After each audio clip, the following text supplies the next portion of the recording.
আউযুবিল্লাহি মিনাশ শাইতানির রাজিম বিসমিল্লাহির রহমানির রহিম।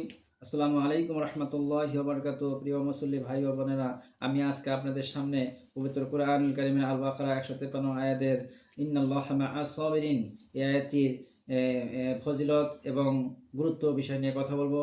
এই ইন্নাল্লাহা মাআস সাবিরিন অর্থ হচ্ছে নিশ্চয়ই আল্লাহ তাআলা ধৈর্যশীলদের সাথে থাকেন। তো এর গুরুত্ব এবং ফজিলতটা কি?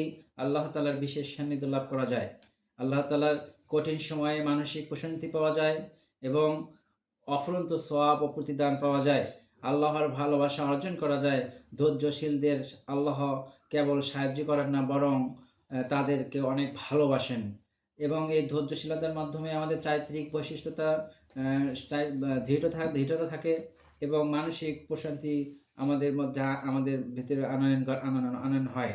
তো এটা আমরা জীবনের সঙ্গে ওতপ্রোতভাবে জড়িয়ে নেই। এই আয়াতটাকে আমরা অনেক ভালোবাসি এবং ইয়াকিনের সহিত, আকীদার সহিত এই ইন্নাল্লাহ মাআস সাবিরিনটাকে আমাদের জীবনের সাথে ওতপ্রোতভাবে জড়িয়ে নেই। আসসালামু আলাইকুম ওয়া রাহমাতুল্লাহি ওয়া বারাকাতুহু।